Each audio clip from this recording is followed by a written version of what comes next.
les damos la bienvenida aquí a su escuela, porque estamos en esta tercera edición del Festival Juan García Esquivel, Festival Cultural Juan García Esquivel, y en esta ocasión nos han permitido trasladarnos a distintas unidades académicas. Ya estuvimos en la Escuela Nacional de Medicina y Homeopatía, en Física y Matemáticas, y hoy estamos muy contentos de tenerlos.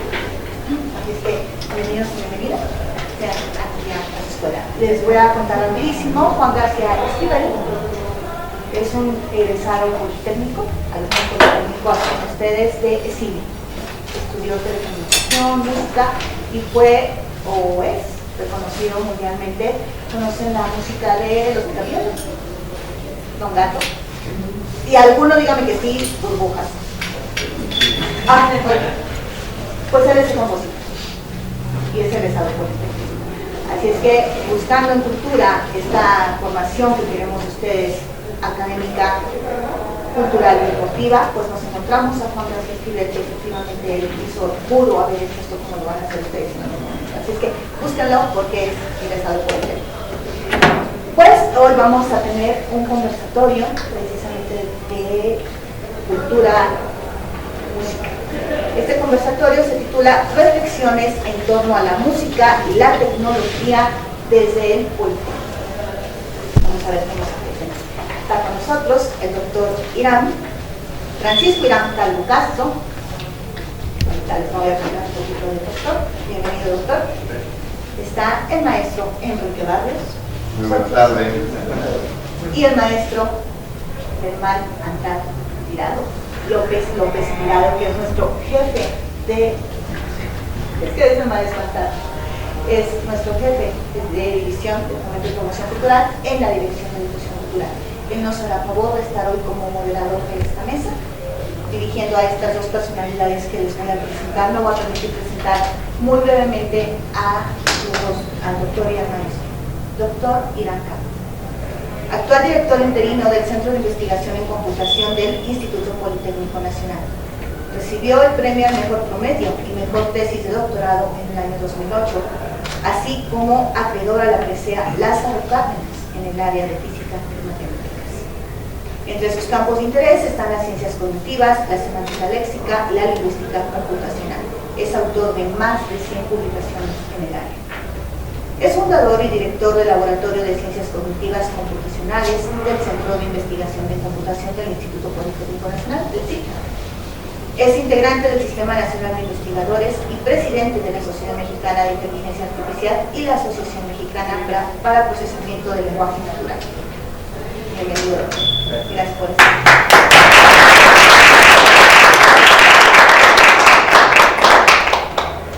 Maestro Enrique Barrios. Es director artístico de la Orquesta Sinfónica del Instituto Politécnico Nacional. Por más de 30 años ha dirigido orquestas sinfónicas y ópera en más de 25 países. Ha sido director artístico de la Orquesta Filarmónica de la Ciudad de México y la Sinfónica de Aguascalientes. Director de la Orquesta del Teatro en Bellas Artes. Fue director musical de la Ópera de Bellas Artes en México y como huésped ha dirigido la Ópera Estatal de Moscú, de Hungría y de Praga. Siempre interesado por fomentar el desarrollo de los jóvenes músicos, llevó a cabo numerosos programas desde la Coordinación Nacional de Fomento Musical de Conculta, puesto que ocupó por más de 5 años. Fue director artístico de la Orquesta Sinfónica Juvenil Cantón Chávez, ha sido maestro del Conservatorio Nacional de Música de México y de la Escuela Vida y Movimiento.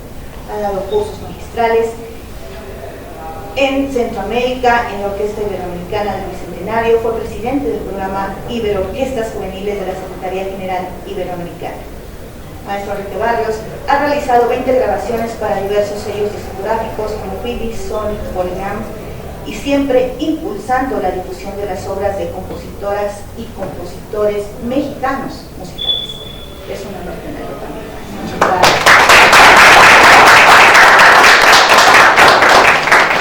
Ya los dejo, por favor, y el maestro Antar López nos hará favor de moderar esta mesa. Bienvenidos los tres. Muchas gracias.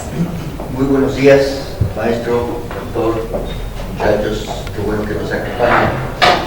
Déjenme decirles que este festival Juan García Esquivel se llama así porque este connotado y desconocido egresado del Politécnico, hizo una serie de aportaciones, no solamente en la composición musical, ya escuchamos algunas de las que probablemente ustedes conozcan más, sino en el campo de la tecnología de la música, particularmente, yo soy un ignorante del asunto, en el campo de la estereofonía. No fue él el que inventó el sonido estereofónico, pero a decir de los conocedores es que le dio un impulso muy importante, llegando a nuevas sonoridades que él incorporaba a sus presentaciones artísticas, director de orquesta, muy conocido en Las Vegas en los años 50, tenía un programa especialísimo en uno de los más importantes hoteles de Las Vegas, que es en donde se realizan los principales espectáculos también,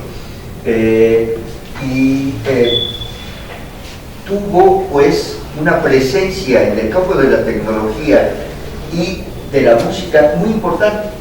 Pero nosotros los politécnicos y nosotros los mexicanos somos muy injustos con nosotros mismos. Desconocemos a varios de los más destacados de nuestros egresados. Hay algunos en el campo de la ingeniería, de la técnica, que sí que se conocen, camarero, qué sé yo, ¿no? Pero los tránsfugas de la tecnología que se pasan por momentos siempre que pueden al campo del arte, los desconocemos. Bueno, Juan García Esquivel es un ejemplo espléndido de esto.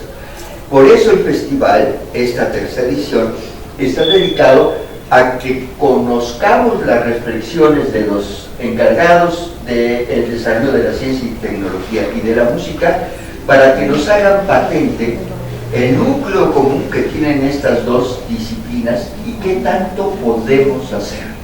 Eso es muy importante, muchachos.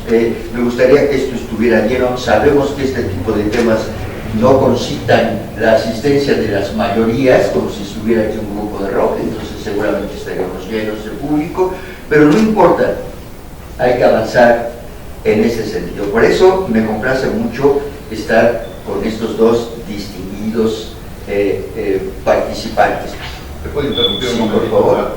Me gustaría decirles, tanto a ustedes como a quienes nos están viendo por Zoom, que están presentes aquí estudiantes de tecnologías, estudiantes de computación, y aquí en el Zoom desde Puebla, estudiantes de música del Instituto Superior de Música Esperanza Azteca.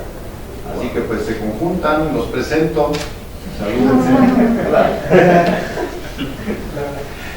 Listo, gracias. Muy bien, muy bien. Acabamos de estar ahí en el ISMEA con el coro del Politécnico. Fue una cosa maravillosa. Muchachos de carreras científicas y tecnológicas cantando al mismo nivel de coros ya con una experiencia más importante. Entonces, a manera de provocación les decía, y para los primeros 20 minutos, yo voy a hacer a cada uno de nuestros acompañantes una pregunta que vaya enmarcando el asunto, después haré una tercera para ambos y después nos vamos yendo suavecito para que al finalizar ustedes hagan una serie de preguntas, ellos cierren su exposición y en un tiempo no mayor de 60 a 65 minutos podamos continuar con nuestras actividades. Doctor Calvo, sabemos, porque tenemos antecedentes, que el centro ha estado trabajando en una serie de herramientas con la finalidad de aportar a la música algunos elementos que puedan mejorar sus ejecuciones. Si nos puede platicar un poco estas experiencias para que los muchachos, el maestro, podamos ir tomando nota y después vamos con una pregunta al maestro. Doctor, adelante. Claro que sí, muchas gracias. Primeramente, muchísimas gracias por la invitación. Además, en este marco de García Esquivel, pues bien conocido, pero creo que un poco conocido a veces, que es un egresado politécnico. Entonces, pues nos llena de orgullo también a nosotros como politécnicos compartir esta parte quizás un poco desconocida, ¿no? Como comenta maestro, pero muy importante y que con eventos como este, pues se trata de recordar este tipo de eventos, situaciones de gente muy importante como ha sido él. Pero bueno, primeramente gracias por la invitación, gracias maestro también por aceptar pues, este conversatorio. Es un honor para mí poder estar sentado aquí con usted, platicar de estos temas muy importantes para todos nosotros, y pues también a los alumnos que nos acompañan de manera remota y de manera local. Pues gracias por estar aquí. Y pues respondiendo a su pregunta, desde 2008 nos ha interesado en el SIC trabajar con cuestiones relacionadas con la música, explorando sobre todo preguntas como ¿podría una computadora componer o hacer una secuencia musical, por lo menos como lo hacen los humanos? Por supuesto, no tratando de ser exactamente igual, ¿no? Pero qué tanto nos podemos aproximar, qué hay detrás de la música que pudiera intentarse mediante los algoritmos. Posteriormente hemos intentado en otros trabajos, como en una tesis que tuvimos en 2016, tratar de caracterizar qué es lo que hace una secuencia musical pertenecer a un compositor o a otro, ¿no? Y esto nos permitiría en un futuro tratar de aplicar también estas tecnologías buscando cosas como hacer una recomposición, por ejemplo, ¿no? Al estilo de un compositor, tratando de mantener cierta parte base en el estilo de otro. Cada vez vamos un poquito más cercanos a eso. Por supuesto, nunca va a ser exactamente igual a una composición original o a lo que hubiéramos puesto, pero tratar de arreglar algo al estilo de Bach, que es muy complejo. También hay muchos estudios algorítmicos que se han hecho de la música de Bach, por ejemplo, porque justamente esta parte matemática que ponía en sus composiciones que le permitía lograr estas armonías, ¿no? Estas armonías complementarias a ambas manos, que creo que vale mucho la pena estudiarlas desde el punto de vista matemático, porque lo hacen único. No es nada más el que se dedica a esto, pero es uno de los principales exponentes. Entonces es uno de los puentes, ¿no? A veces un tanto inesperados entre la computación, la música. Ha habido autores que han escrito libros completos acerca de eso. No sé si han escuchado ustedes el famoso libro de Douglas Hofstadter, de Gödel, Escher y Bach, donde conjunta justamente estas cavilaciones matemáticas, ¿no? Estas consideraciones de por qué en la música encontramos también estos patrones que son descubribles a través de la computadora y que vale la pena analizarlo, ¿no? Y bueno, y finalmente pues esta herramienta que nos comenta, que deriva de una tesis doctoral que estuvimos trabajando durante 4 años con un colega, el doctor Salvador Godoy, y el ahora doctor Nahum Alexis Carlos Rangel, y un servidor, donde justamente lo que buscábamos era proveer de un acompañamiento a quien está ensayando continuamente, ¿no? Una melodía. Nos enfocamos en flauta transversal porque cada instrumento tiene particularidades, pues no podemos abarcarlo todo, ni siquiera diría que terminamos de abarcar todos los fenómenos de la flauta transversal, pero hay tantas cosas que pueden salir mal a la hora de aprender a interpretar este instrumento. La mecanización, por ejemplo, ¿no? Errores a la hora de la digitación, la manera de soplar, la acomodar los labios. Es un instrumento muy complejo, pero a la vez muy rico. Y entonces lo que nosotros pensábamos no era sustituir a un maestro, ¿no? Cosa que pensamos que es prácticamente imposible, pero sí acompañar a quien está aprendiendo a ejecutar este instrumento. Pues no puede estar a lo mejor todas las horas de ensayo, ¿no? Esas 8 o 10 horas diarias que necesita de práctica del instrumento, obteniendo retroalimentación. Entonces vimos que a veces estos ejercicios no eran tan enriquecedores como se quisiera, porque continuaba el aprendiz cometiendo los mismos errores, sin que nadie le dijera, oye, es que este dedo en particular está fallando, ¿no?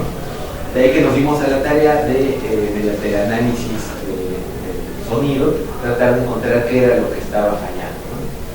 Entonces es en lo que nos hemos enfocado recientemente, el proveer de una herramienta para ayudar al aprendiz a mejorar su ejecución continuamente, y ahora pues continuamos este proyecto enfocándonos un poquito en la parte visual. Trabajamos en la parte auditiva, ¿no? Pero hay cosas a lo mejor que no se ven, una mala postura, es difícil de adivinar, se intuye, ¿no? Por el audio, pero no siempre es completamente seguro que es lo que se está haciendo mal. Pero con una imagen podemos ver cosas que las estás tomando mal, es que no estás acomodando bien, es que no te lo sonido, etcétera. Y pues claro, nos falta todavía mucho trabajo para tratar de extenderlo a otros instrumentos, pero pues es en lo que nos hemos enfocado recientemente y pues es lo que estamos buscando pues, en apoyo a la música, ¿no? Como comunidad. Pero muchas gracias. Gracias, doctor. La relación entre la música y la ciencia, las matemáticas, es algo que se conoce desde siempre. Sin embargo, sigue el estereotipo de que los artistas están por un lado porque son bohemios y desobligados y desordenados, y los científicos están de este lado siempre en el laboratorio, introvertidos. Habrá que preguntarle a un violinista cuántas horas tiene que pasar al día y cuánta metodología estricta tiene, por decir solamente una cosa.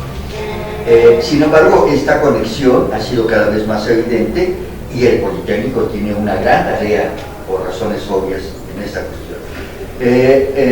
Maestro, ¿qué tanto nos podría usted decir que la música ha venido aprovechándose, si lo podemos decir así, de estos aportes de la tecnología, estos aportes de la ciencia, esta reflexión de la conjunción entre la ciencia, la técnica y la música, usted que tiene tantos años de experiencia en este tipo de fenómenos?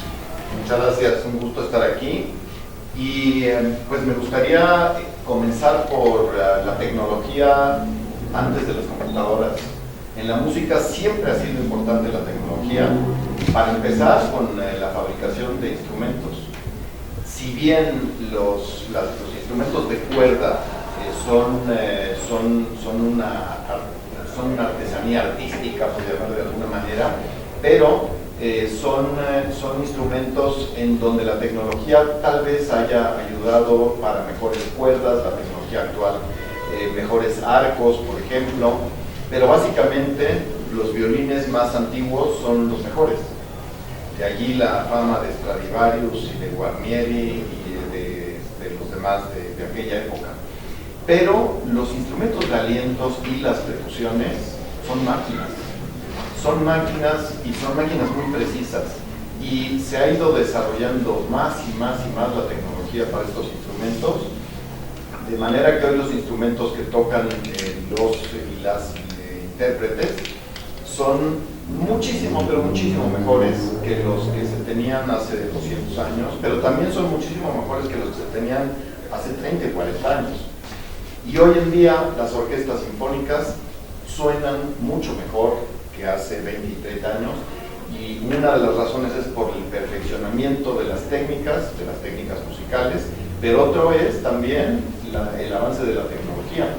Un oboe, una trompeta, un corno fabricado este año, que ya va a terminar, suena muchísimo mejor y tiene muchísima más precisión, mejor afinación que lo que se hacía antes. Así que de esa parte nos beneficiamos mucho. Otra parte de tecnología que empezó a cruzarse con la música, mucho antes de esto, Mozart, voy a decir, compuso una obra musical que se llama El juego de dados. Entonces dejó una serie de posibilidades, y entonces esa serie de posibilidades, echando los dados 8 veces, da una cantidad infinita de melodías. Y podrían haber empezado a tirar los dados cuando empezó desde el Big Bang, y todavía no terminaríamos de tocar todas las posibilidades de esa combinación. Pero más adelante, Menzel inventó el metrónomo. El metrónomo, que el primero en usarlo fue Beethoven, o se usó en la época de Beethoven, y era una maquinita pues un poco como un reloj, nada más que hacía ruidito y se podía graduar la velocidad. Más adelante ya vinieron los metrónomos electrónicos. En esa misma época los afinadores. Entonces ya puede uno tener una máquina que le dice si está alta o baja la nota. Antes tenía que ser de oreja. Y los compositores y compositoras y los editores de música también se beneficiaron de la tecnología. Las partichelas, las partituras tenían que hacerse a mano. y un día apareció la imprenta. Bueno, ya eso fue un avance y se imprimían, se tenía que colocar todo lo de la partitura y se imprimían, pues pueden imprimir muchas copias, qué bueno. Pero un buen día apareció la computadora y los programas Finale y Sibelius se llaman, los cuales permiten que desde una computadora se escriba ya la partitura y se tenga en versión digital y se puede imprimir también. ¡Qué maravilla! Y luego se le asoció que también se pudiera oír lo que se escribía. Así que las compositoras y compositores ya podían escuchar cómo sonaba más o menos, pues con sonidos MIDI, con archivos MIDI, pero ya se podía escuchar. Y ya se podía saber dónde había habido una nota equivocada. Porque antes se podían equivocar en las notas en una imprenta y ni modo, así se fueron todas las copias de esa partitura. Aquí ya se escucha y puede decir quien la compuso, no, ahí no es así, ¿no? Y corregirlo. Así que la tecnología nos ha ayudado muchísimo. Un gran apasionado de la tecnología es Arturo Márquez. Arturo Márquez tiene en su casa las mejores computadoras, escribe directo en la computadora, está la computadora y el piano junto, escribe y lo traslada a la computadora. Y como él, muchos, ya no hay quien escriba a mano, ya a lo mejor quedarán uno o dos, especie en extinción, segura, pero ahí es donde llegan las computadoras y ya se cruzan con la música. Yo también tengo antecedentes y tengo relación con la tecnología bastante cercana. Tengo 3 hijos y de los 3, 2 son ingenieros en computación. 2 son ingenieros de computación y pues como comprenderán, en nuestra casa siempre había las últimas computadoras, los últimos teléfonos. El hijo mayor fue el primer mexicano en tener un iPhone. Cuando llegaron los iPhones a México nos fuimos a hacer fila a Telcel desde como las 4 de la mañana y tuvo el primer iPhone, fue el primer mexicano en tenerlo. Hoy en día, Sebastián Barrios, que es el hijo mayor, es vicepresidente de tecnología de Mercado Libre. Imagínense cuánta tecnología podrá llevar eso, pues él lleva esta área con 12,000 ingenieros en computación trabajando al mismo tiempo. El otro ingeniero en computación, que terminó hace poquito, tiene 3 años, trabaja en Google, allá en Cupertino. Desde que acabó la carrera ya había estado en contacto y acabando la carrera fue contratado, así que allá está, los dos viven lejos, uno en Buenos Aires, en Argentina, de Mercado Libre, y el otro en California. Así que cuando tenemos conversaciones, conversaciones de familia, lo más complicado es establecer el horario, porque en California hay 2 horas menos y en Argentina 3 horas más.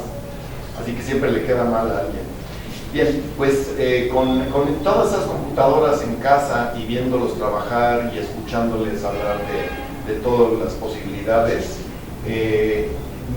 yo tendría una propuesta muy concreta de cómo cruzar la música y la tecnología de la computadora, de las computadoras, en un proyecto muy específico que sería la Sinfónica del Politécnico. Podría, en lugar de tener partes escritas, partes impresas en atriles, podrían tener atriles con pantalla y esas pantallas estar conectadas a una central, allí a una computadora central, y desde allí tener la proyección de la música que se está tocando en lugar de tener papel. ¿Cómo qué centro de investigación podría hacer esto? Como proyecto de doctoral. Es muy factible. Creo que para lo que se hace ya hoy en día, esto es bastante sencillo. Yo quisiera introducir, van saliendo los temas, de tal manera que dentro de 5 minutos mi presencia aquí sería inútil, porque ya la conversación estaría entre los que saben realmente. Nunca es inútil tu presencia, y siempre es un gusto. Muchas gracias. El asunto es a propósito de estereotipos, que yo mencionaba, el músico, el artista que es desordenado y trasnochador, etc. Ese no tiene éxito. Ese no sí tiene lo éxito. sabe, sí lo sabe, pero no tiene éxito. Y los científicos que no salen de su laboratorio, estas cosas que no existen en la realidad tal cual. La otra es, ¿qué tanto el impacto de la tecnología, de estas cuestiones exactas, de estas mediciones precisas,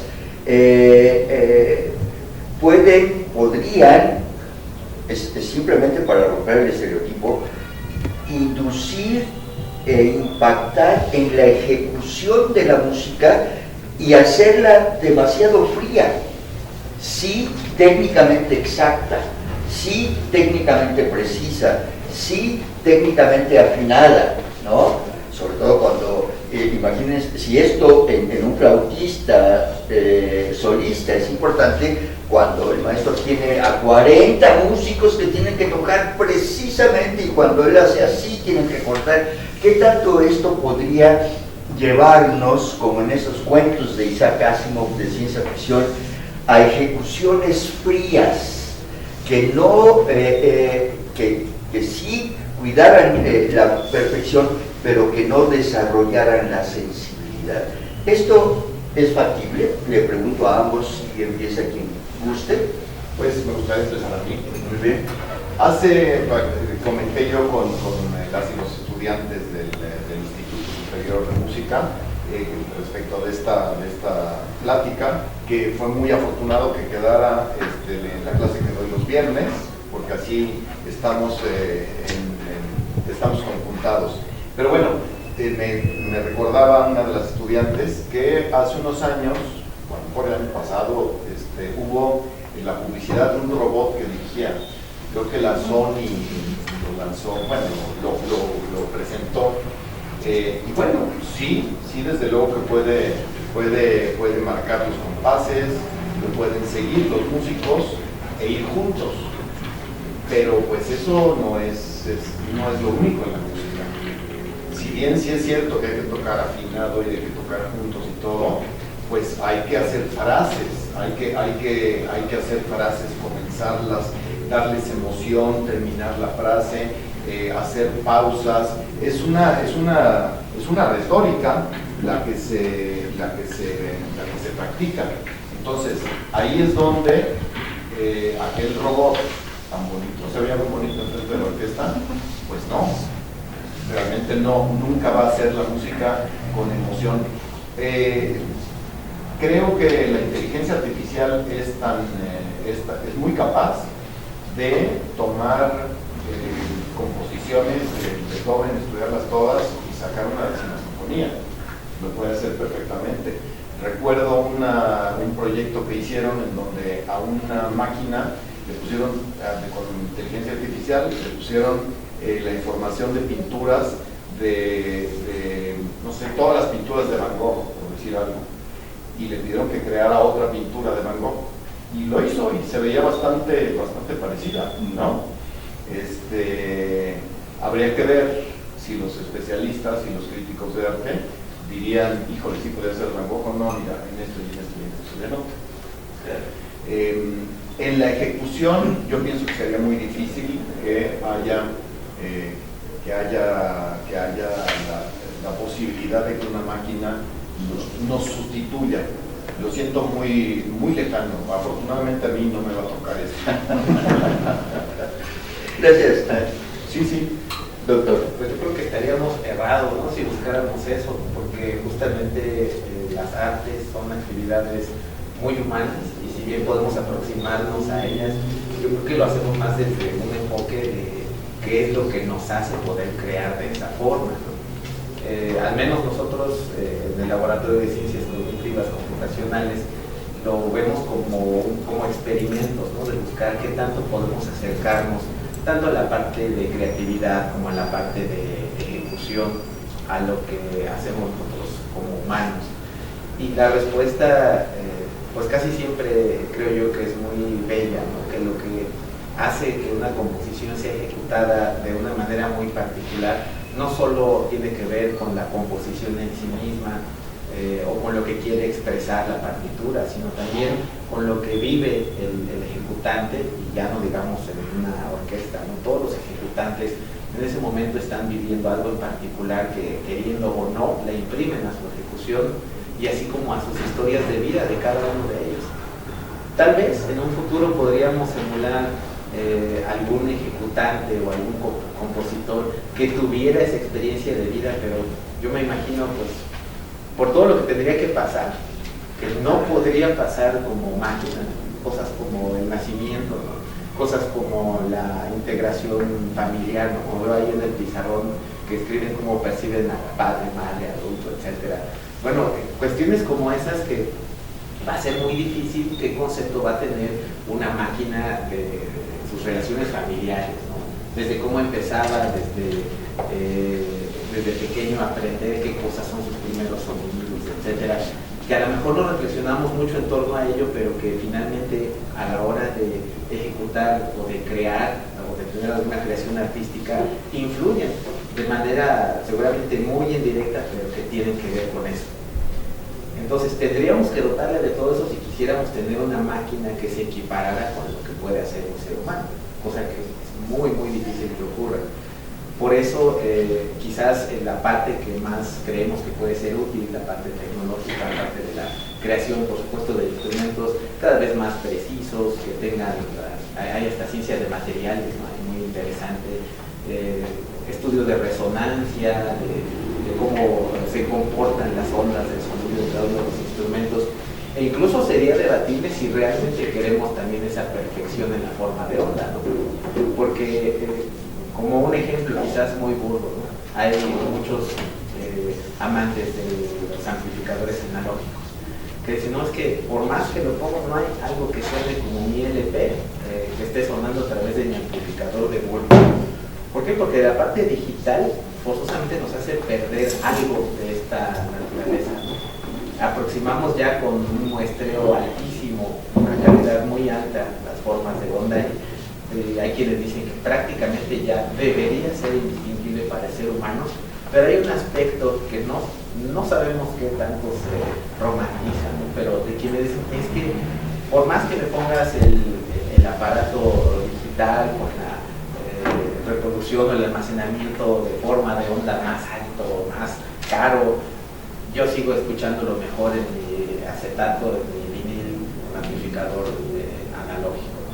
Quizás hay algo allí, ¿no? Que nos aleja un poco de este salto tecnológico, que creo yo que justamente tiene que ver con esta percepción de lo humano, la forma en la que nosotros percibimos la realidad, que a fin de cuentas pues, es analógica, y todo lo demás pues es una ilusión, una simulación.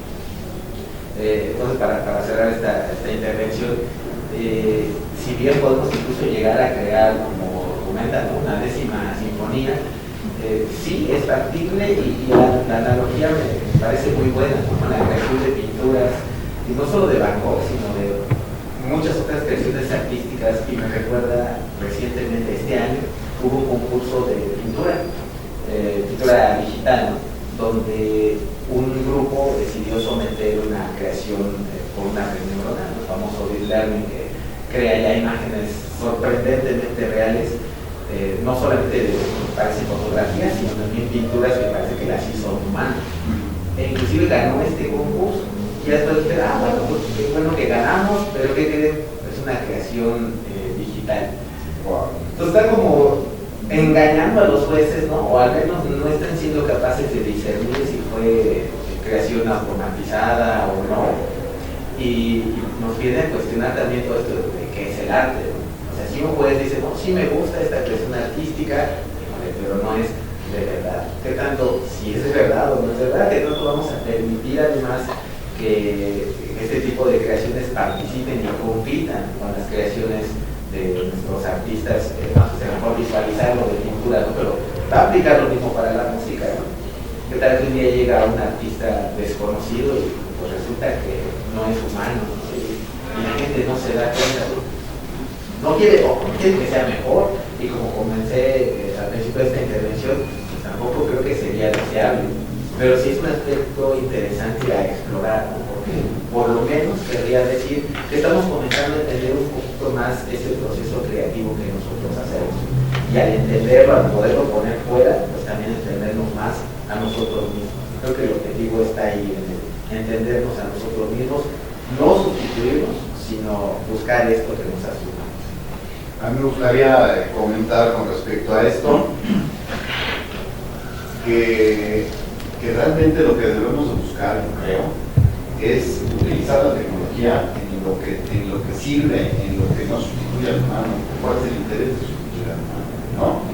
Porque inclusive si creo que una máquina pueda hacer una pintura y que parezca eso, o hacer una pieza, ¿qué computadora, por qué, o más bien puesto de esta manera, por qué de repente salen obras como El Guapando de Moncayo, como El Danzón número 2 de Arturo Márquez, que son, que nos comunican tanto?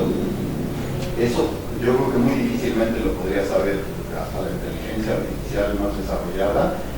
¿Qué pasó ahí? ¿De dónde salió esa inspiración? ¿Por qué nos gusta tanto?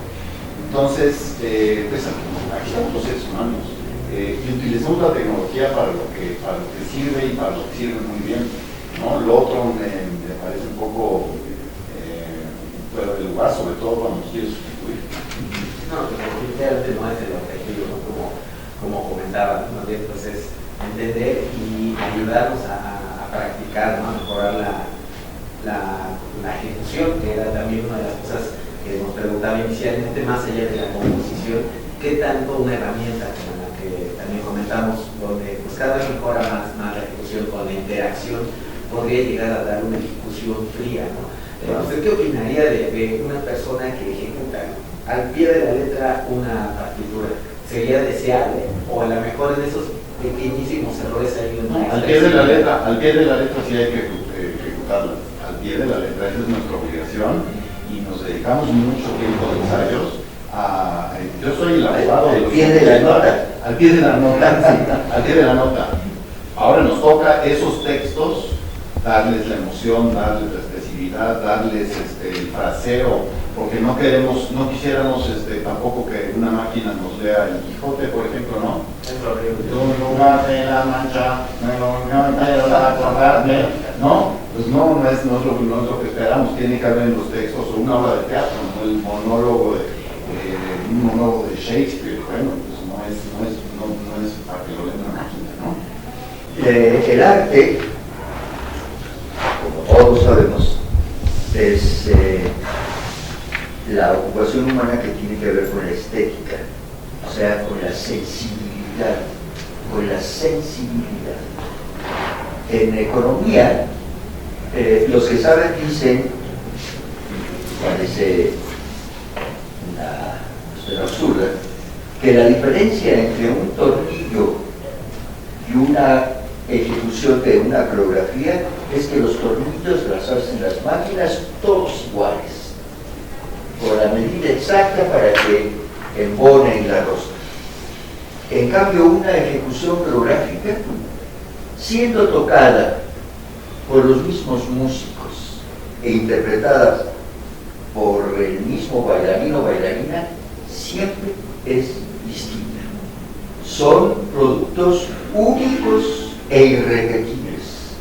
De una función a otra, las cosas cambian, aunque sean ejecutadas con la precisión exacta.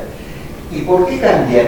Porque los que están sentados, o la bailarina o el bailarín que está parado, ha vivido de un día para otro una serie de emociones que lo provocan a interpretar de manera distinta emocionalmente el asunto.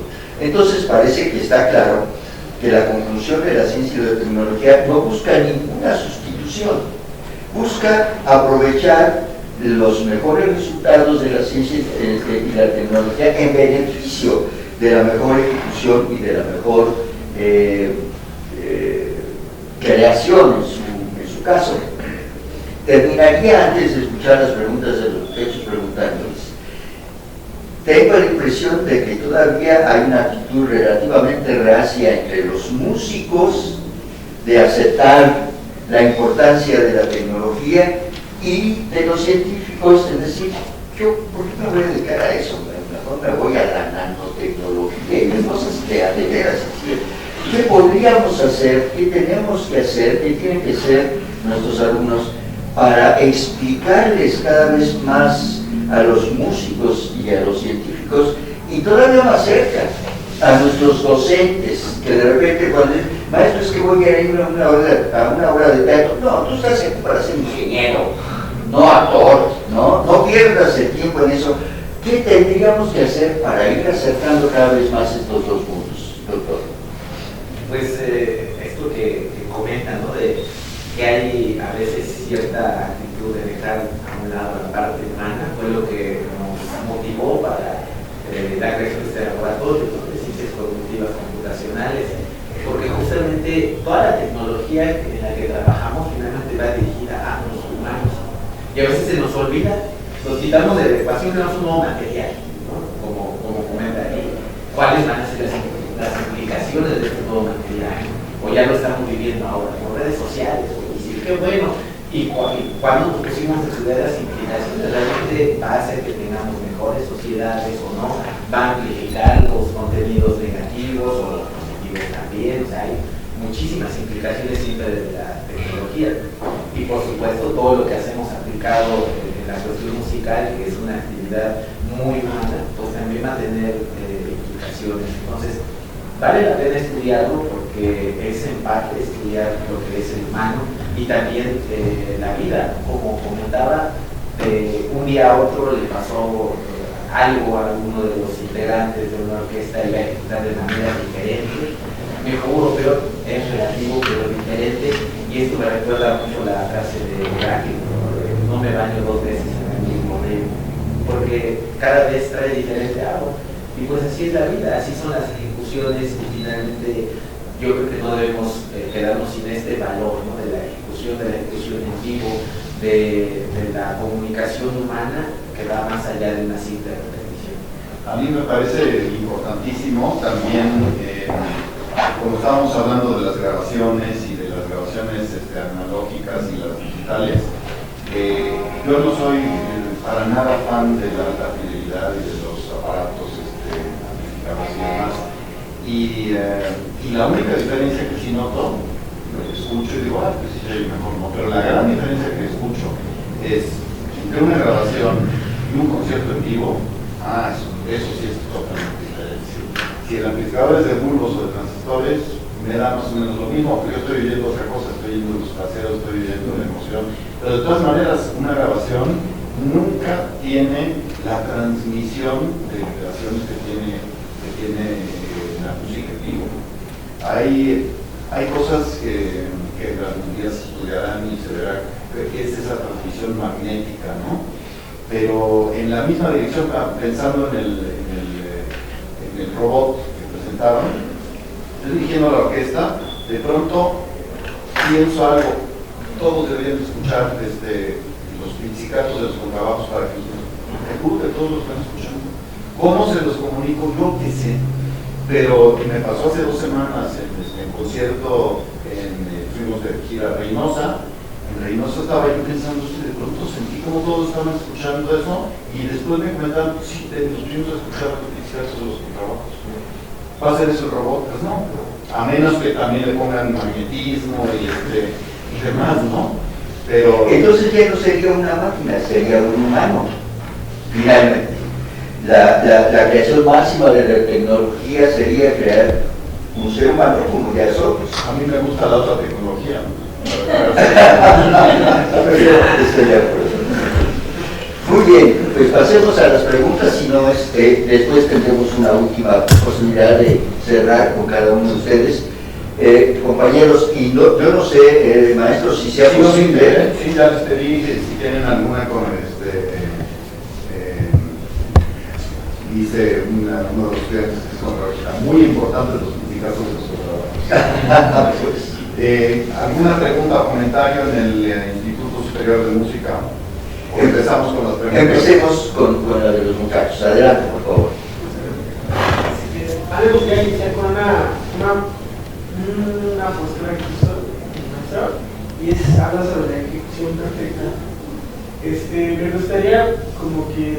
hacer hincapié en esto, porque hay muchas veces que, por lo personal, no me gustaría como solo limitarme a la música clásica, ¿no?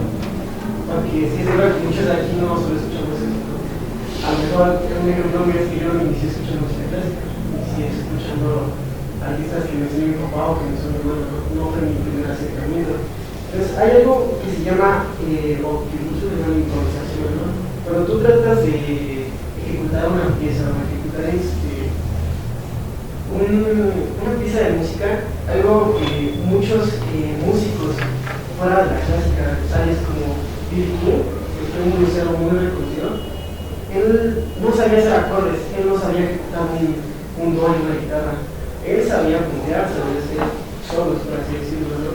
Entonces, muchas veces hablaron de que la música tiene alma, tiene esencia, tiene sentimiento, ¿no? No es lo mismo que un robot que toque una nota con cierta potencia en el motor, ¿no? Con cierta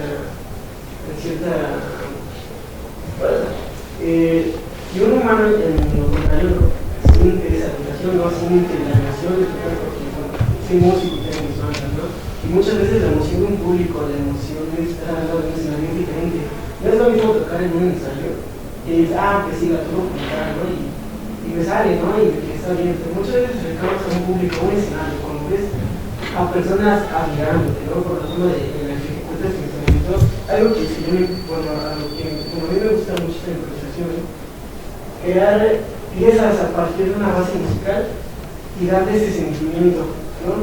Entonces, a lo mejor a mí no me gustaría limitarme como a tocar todo al pie de la nota, porque siento que hay algo que, bueno, al menos a mí me gusta a veces describir a las canciones como muy cuadradas. Hay algo que a muchos músicos, bueno, el problema muchas veces de los músicos es que somos muy egocéntricos, ¿no? Criticamos mucho la nueva ejecución de músico, ¿no? Y se ve demasiado en la guitarra, yo lo veo mucho, he criticado, porque soy guitarrista, ¿no? Y somos humanos. Entonces, me gustaría hacer la pregunta de ¿qué hay acerca de la parte de la improvisación? Realmente tocar una pieza al pie de la letra es más importante que darle sentimiento a esta música. Yo te contesto. ¿Cuántas preguntas más tenemos? 1, 2, 3. Ahí hacemos un cierre de la primera ronda y nos vamos a las preguntas de los compañeros o las vamos intercalando. Pues por lo pronto no nadie ha manifestado que tenga pregunta, entonces la primera comentario, pregunta, adelante. Yo soy adorador de la música en todas las modalidades, hablo reggaetón. Pero sí, la música popular me parece que hay cosas increíblemente bellas. La diferencia entre la música popular y la clásica es que nosotros sí tenemos todas las notas escritas. En hacer una canción al pie de la nota, pues siempre puedes cambiar un poquito porque no se escribe tanto. En el caso nuestro de una orquesta sinfónica, está escrito todo, están escritos los matices, los acentos,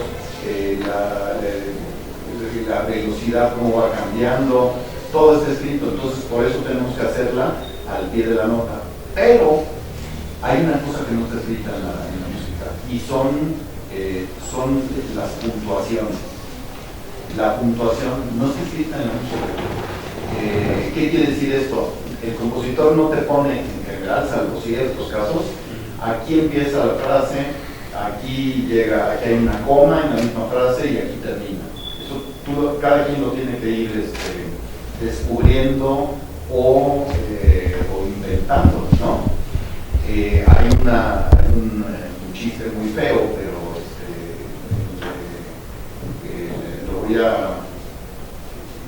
lo voy a cambiar, es que antes era del esposo a la esposa, y vamos a hacerlo de la esposa al esposo. La esposa, Perspectiva. después de la primera mañana después de la hora, ¿cómo me hiciste, hijo? Ya después de unos 15, 20 años, ¿cómo amaneciste, viejo? Ya después de, ¿cómo amaneciste, viejo?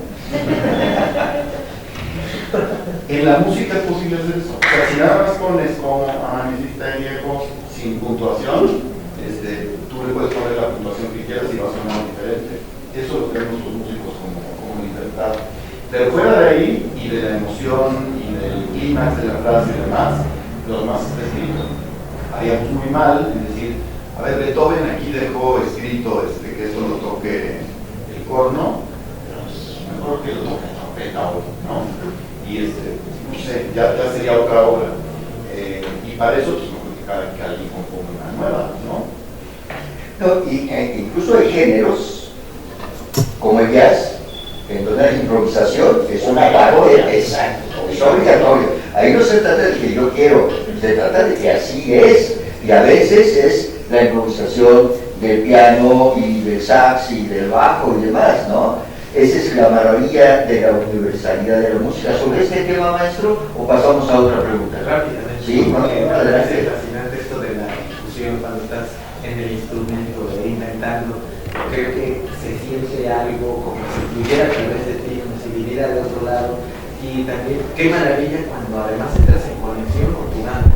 Porque así como comenta el maestro, ¿no? De que él piensa que escuchan los principales, ¿no? Entonces seguramente en una banda también hay algún momento dado en que empiezas a darte cuenta que entras en sincronía y ya ni siquiera es un diálogo, tienes que levantar la ceja para apoyas, simplemente se entra en sincronía, cambias tu modo de pensar y los otros como que te agarran la onda, por ponerlo en términos muy coloquiales, pero es algo que se siente y es algo que veo muy difícil, ¿no? que logre algún algoritmo computacional, ¿no? Por todo lo que hay detrás. Entonces, creo que vale la pena pues, experimentar esto, ¿no? Y también el reflejo que te dan cuando está una orquesta tocando para ti, para muchos, ¿no? Pero tú estás allí presente a cuando escuchas una grabación. Y creo que también con un buen grupo se da que siempre vas a escuchar algo más maravilloso en vivo que una grabación. Creo yo que un mal grupo es algo, porque necesita de la grabación, de los arreglos, que los metan en tiempo o algo para que se escuche bien. Bueno, hasta en el Auditorio Nacional, grupos, cualquier concierto que es amplificado y que está bien lejos y todo, hasta ahí, que hay tanto espacio, se siente también la vibra, ¿no? Se siente la emoción. Entonces, en una sala más pequeña, hombre, pues, vamos a ver quién hace la siguiente pregunta. Creo que Me voy a la compañera, ¿no? Que sería la segunda y penúltima. Bueno, yo quiero platicar precisamente sobre el músico, pero en otro enfoque. Ay,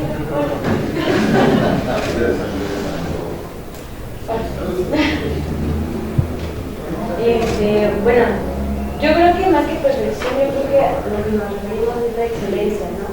La excelencia de alguien que toca así precisamente las cosas, no precisamente como perfección o como si fuera puntual como lo hace una máquina, sino que la excelencia comparada con la frialdad y la seguridad es algo que tendemos a hacer mucho nosotros, porque pensamos que por el hecho de que es excelente, pues tiene que perder el sentido o perder el sentimiento, y yo creo que eso es más. Yo quiero hacer como que una pregunta, dos preguntas, pero la primera va ligada al proceso que hemos hecho durante mucho tiempo sobre la automatización. Bueno, nosotros como técnicos nos enseñan cómo funciona el proceso de la automatización, ¿no? Y cómo se ha ido perfeccionando un proceso para que un tornillo llegue a una medida más estándar todavía aún para hacer funcionar el trabajo del mundo, porque no, mide tanto de acá, de acá. Entonces, yo creo que eso va muy ligado al proceso que lleva un músico para perfeccionar sus técnicas. No llega al punto de que llegue a ser cuadrado, como si fuera un modelado de algún tornillo o X, Y, Z. A ver, ¿qué tal si alguien de Esperanza Azteca contesta? Bueno, esta es la tecnología, estamos platicando con Puebla.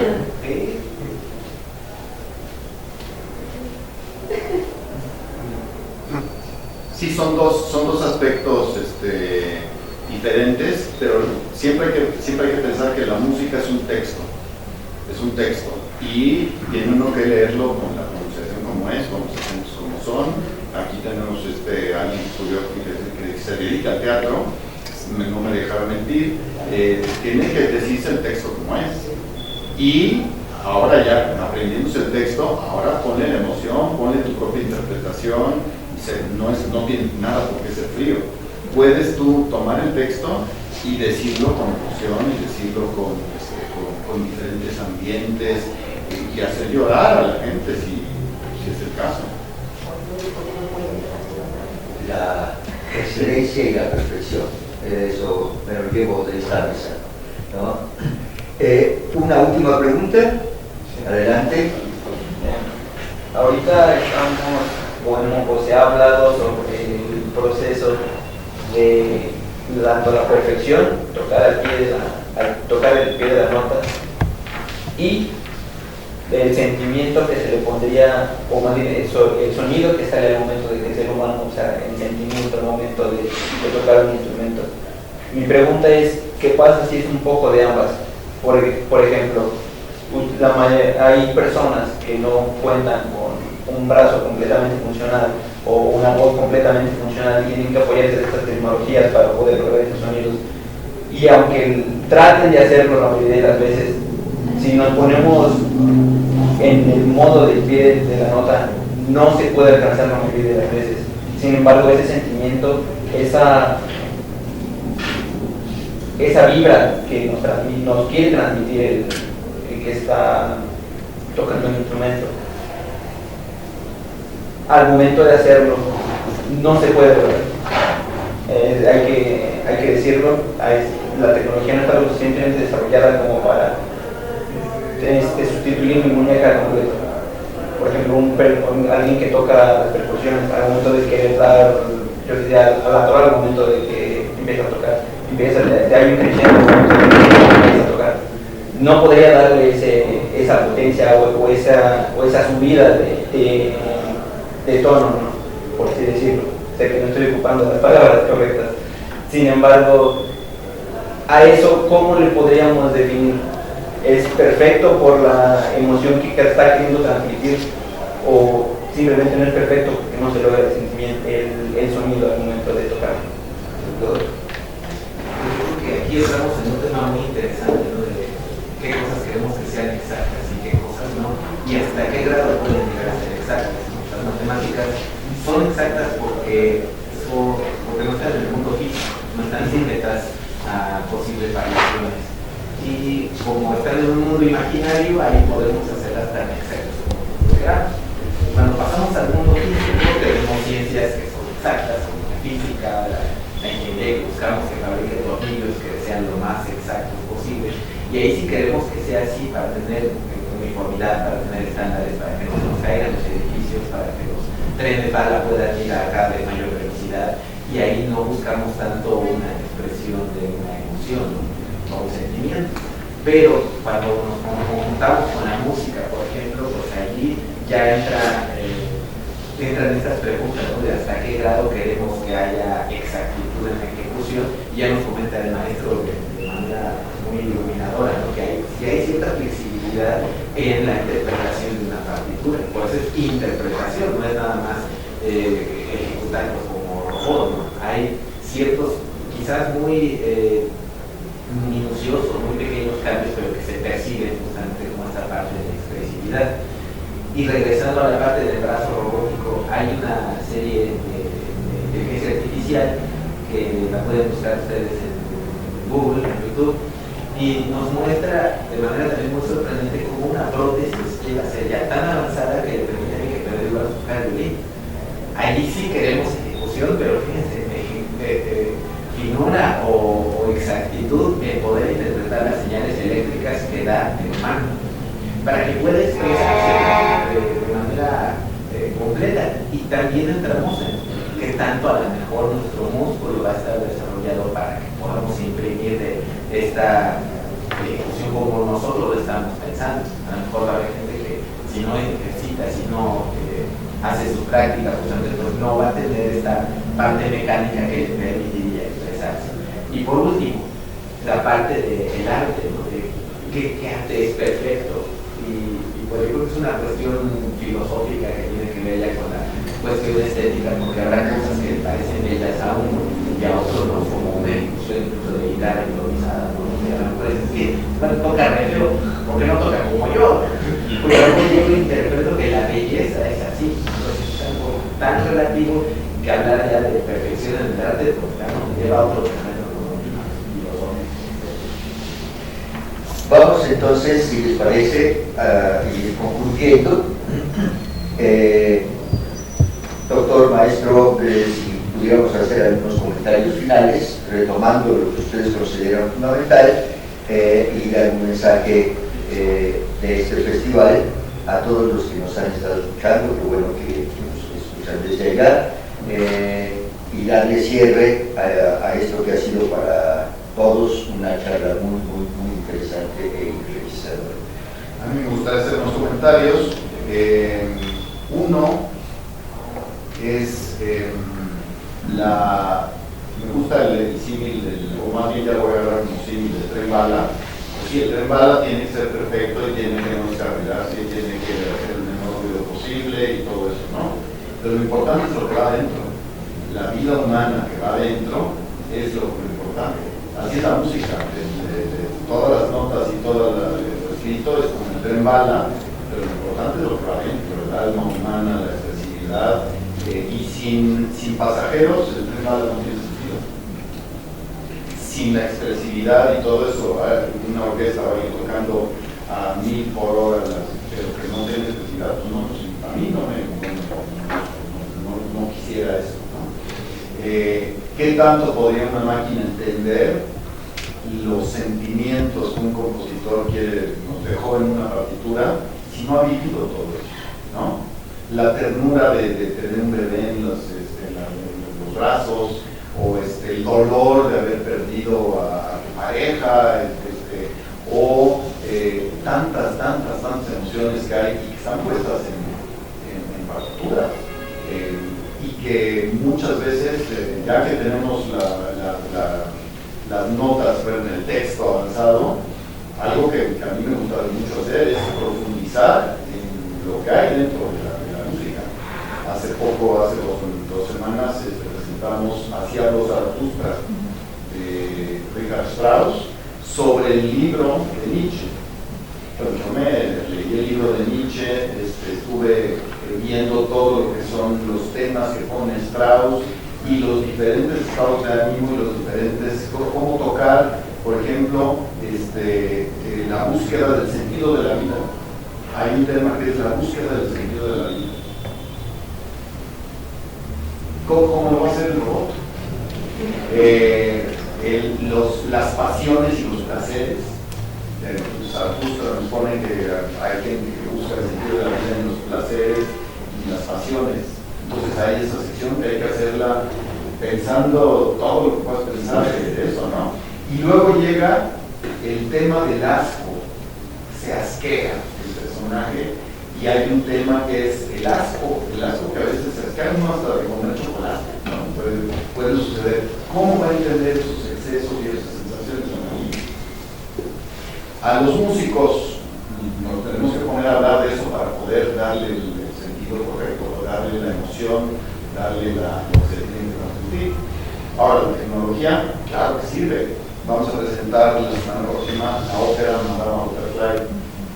Es una ópera conmovedora, pero en el tercer acto es el amanecer, llegó un barco, llegó el barco en donde regresa el marino que se casó con Madame Butterfly, y se oyen a lo lejos los marinos que están bajando del barco, y se oyen las cadenas, nos pone Puccini, que es sonidos de cadenas de barcos. Y luego ya que se está amaneciendo, pajaritos del amanecer. Y nada más lo pone así. Eso me da la posibilidad, y que hablé con Braulio, y va a buscar los sonidos de cadenas y eso lo vamos a poner electrónico. Y no estoy siéndole, no estoy siendo inadecuado con la partitura, porque dice eso, y la primera que tengo es con la grabación, ¿no? Existe la obertura 1812 de Tchaikovsky, que se lo recomiendo, si no, hay cañones y campanas. Bueno, ¿cómo metes cañones y campanas en el auditorio? ¿No? Pobre de Peralta, donde queremos acá. Entonces la hemos hecho y ponemos sonidos digitales de cañones y de campanas. Y ahí podemos poner entonces las campanas de la Catedral de San Petersburgo y los cañones famosos de tal y tal lugar. Entonces, pues utilizamos la tecnología para lo que es y no para tratar de sustituirnos, ¿no? A mí me parece fantástica esa reelaboración, ¿no?, de la analogía del tren bala, no olvidarnos que para qué se crea toda esta tecnología y quiénes van a ser finalmente los usuarios y todo lo que puede ser humano, y disfrutar en toda esta co-creación que resulta cuando interpretamos la partitura, porque también nos permite no ir de la mano con el artista. Yo me quedo muy contento, ¿no?, con todas estas reflexiones, con esta conversación tan interesante, con las preguntas también que nos han hecho, pues, pensar mucho en todo esto, y también retomar esta parte de las frases musicales, ¿no? De hecho, nosotros intentamos trabajar en ello en 2008, y digo intentamos porque justamente lo que nos faltó fue una definición, digamos, formal de qué cosa es una frase musical, ¿no? Y en aquel entonces nos acercábamos justamente a la Sinfónica y les preguntábamos, ¿no?, a los músicos, bueno, ¿usted qué entiende por una frase musical? Y nos dimos cuenta, quedamos con un sentimiento mezclado, ¿no? Por un lado, triste, porque no encontramos una definición específica, pero por otra también muy contentos de pues, que cada quien tenía una definición diferente, ¿no? Y que justamente esta es de las cuestiones que no son mecanizables, ¿no?, como tal por el algoritmo.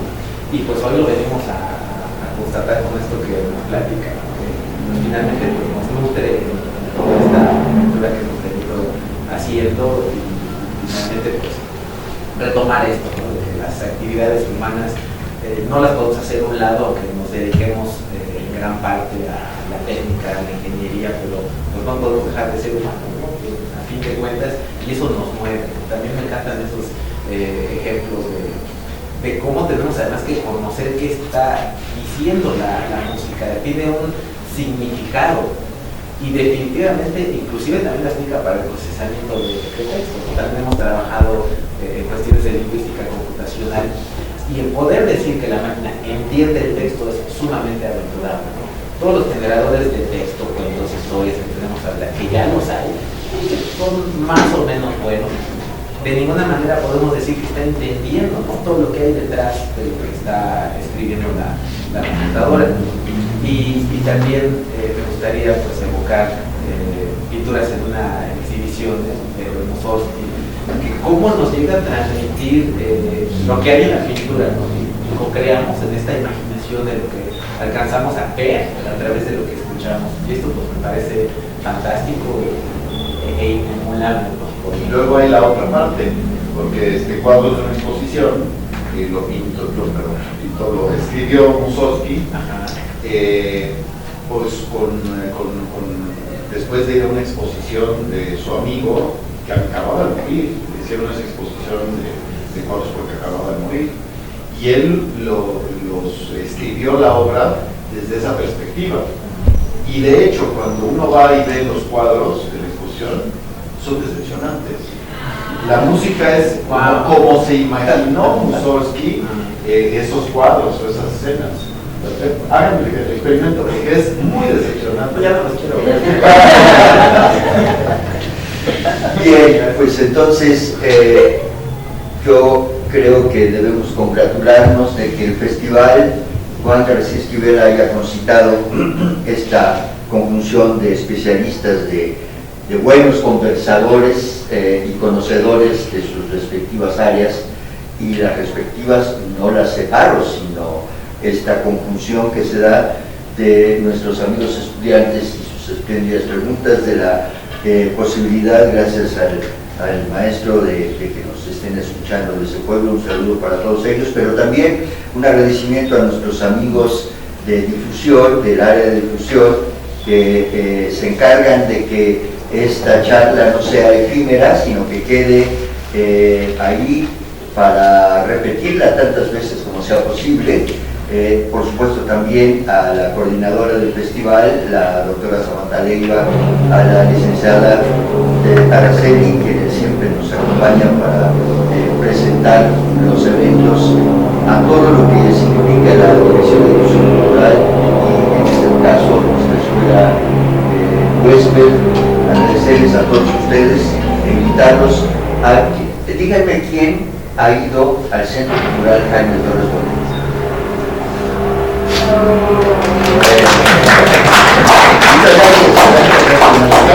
¿Quién ha entrado? Espero no ser tan prudente en esto, pero sí me gustaría hacer una última pregunta. Espero no sea muy imprudente de mi parte. Pero hablaban algo de la perfección en el sonido, con los amplificadores y todo este tipo de cosas. A ver, espera un tantito que te escuchen. Hay algo,